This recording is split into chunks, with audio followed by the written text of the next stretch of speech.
Bonjour, l'objet de cette leçon est de présenter la classification des titres ainsi que l'enregistrement de leur acquisition et des revenus qu'ils procurent.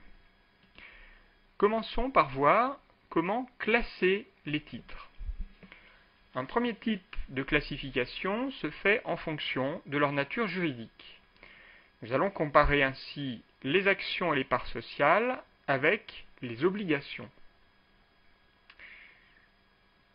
Le nom donné au titulaire d'actions ou de parts sociales est le nom d'associé ou d'actionnaire.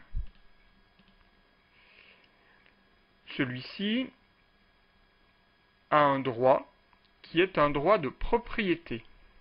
En effet, l'associé est propriétaire d'une fraction de l'entreprise dont il a acheté les titres et peut participer à sa gestion en prenant part au vote lors des assemblées générales. Il a droit à une part de l'actif net de l'entreprise en cas de liquidation. La rémunération qu'il perçoit est variable. Elle s'appelle un dividende. Quelles sont les conditions de perception de cette rémunération? Eh bien, l'entreprise doit avoir des bénéfices distribuables, c'est-à-dire avoir réalisé des bénéfices pendant l'exercice comptable ou pouvoir puiser dans les bénéfices mis en réserve les années précédentes. La distribution des dividendes doit être votée par l'Assemblée générale des actionnaires.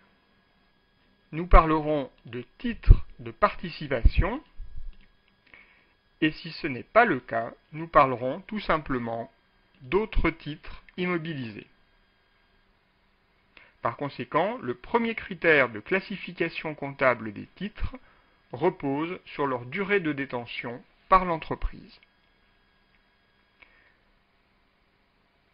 Une fois le titre qualifié, nous pouvons maintenant l'enregistrer. Selon la catégorie de titres concernés et l'opération, le comptable devra utiliser des numéros de compte différents qui nous sont résumés dans ce tableau. Si nous avons affaire à des valeurs mobilières de placement, l'acquisition du titre s'enregistrera dans un compte de classe 5. Il s'agit en effet de quasi-monnaie. La dette relative à l'acquisition s'enregistrera dans le compte 464, dette sur acquisition de valeurs mobilières de placement, et les dividendes perçus s'enregistreront dans le compte 764. Pour les titres de participation, l'acquisition du titre s'enregistre dans le compte 261, la dette dans le compte 404, puisqu'il s'agit d'une immobilisation, et les revenus des titres dans le compte 7611. Pour les autres titres immobilisés, nous utiliserons des comptes 27 pour l'acquisition, le compte 404 pour la dette et le compte 7621 pour l'enregistrement du revenu perçu. Illustrons ceci avec l'exemple suivant. Le 12 mars de l'année N, l'entreprise Audet acquiert des actions dans un but spéculatif pour 1 500 €. Son intermédiaire financier lui facture pour 30 € hors taxe de commission, TVA 19,6%. En effet, l'acquisition des titres se fait généralement par l'intermédiaire d'un établissement bancaire qui va nous facturer des frais d'acquisition soumis à TVA. Le même jour, l'entreprise reçoit un relevé de compte mentionnant le versement de 1 270 € de dividendes pour une entreprise dont elle est actionnaire depuis 2 ans et détient 15% du capital, et le prélèvement de droits de garde pour la gestion de ces titres, 162 € hors taxe plus TVA. Enregistrons ces opérations. Le 12 mars, nous achetons des actions dans un but spéculatif. Par conséquent, il s'agit de valeurs mobilières de placement que nous allons enregistrer dans le compte 503 actions. Cet achat est l'objet de la facturation de commission. Pour 30 € hors taxe, il s'agit de l'achat d'un service que nous procure la banque et par conséquent, nous l'enregistrons dans un compte de charge, en l'occurrence 6271, frais sur titre. Ces frais font l'objet d'une TVA qui est déductible pour l'entreprise et que nous enregistrons dans le compte 44 566. Enfin, le flux monétaire de sortie comptant s'enregistrera au crédit de la banque pour la totalité des frais engagés.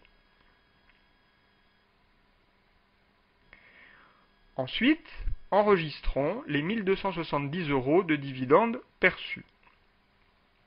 Ces dividendes sont perçus pour des actions que nous détenons depuis 2 ans. Il s'agit donc de titres immobilisés et nous détenons 15% du capital de l'entreprise.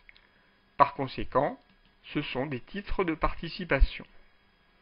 En d'autres termes, nous allons utiliser le compte 7611 revenus des titres de participation pour enregistrer ces dividendes. Notre écriture aura donc l'allure suivante. Nous allons débiter le compte banque pour constater le flux monétaire d'entrée et créditer le compte 7611 pour 1 270 €. Enfin, nous devons enregistrer le même jour le prélèvement de droits de garde pour la gestion de nos titres. Ces droits de garde, comme les commissions enregistrées précédemment, sont des services bancaires qui s'enregistrent dans le compte 627. En l'occurrence, nous allons réutiliser le compte 627.1 frais sur titre. Ce service fait l'objet de la facturation d'une TVA qui pour notre entreprise sera déductible et nous constaterons au crédit le paiement dans le compte banque. Voyons un deuxième exemple. Le 18 juillet N, l'entreprise Baril acquiert des VMP, donc des valeurs mobilières de placement, auprès d'une société de bourse pour 2100 € plus 40 € hors taxes de commission. Le même jour, elle investit par l'intermédiaire de sa banque dans des obligations qu'elle entend conserver durablement 14 000 €. Elle ne paye pas de droit d'entrée. Ces deux transactions seront débitées du compte bancaire de l'entreprise le 20 juillet N. Commençons par enregistrer l'acquisition des valeurs mobilières de placement. Il s'agit d'un compte de classe 5, 503 actions pour 2100 €. Les frais qui nous sont facturés, nous l'avons vu, doivent être enregistrés dans le compte 6271 frais sur titre et font l'objet d'une TVA déductible pour l'acquéreur qui s'enregistre dans le compte 44 566. Le paiement n'ayant pas lieu immédiatement, nous allons utiliser le compte mis en évidence dans cet endroit-là de notre tableau, 464, dette sur acquisition de valeurs mobilières de placement.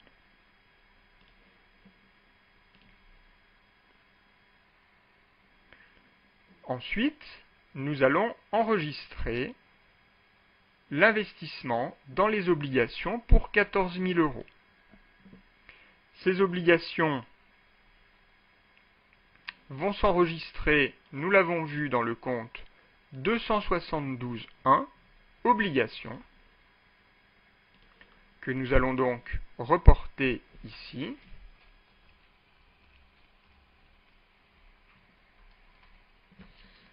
Et nous allons constater une dette sur notre fournisseur d'immobilisation, en l'occurrence notre intermédiaire financier.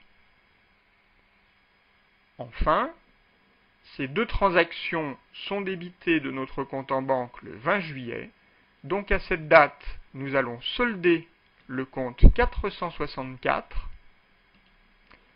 Nous allons solder également le compte 404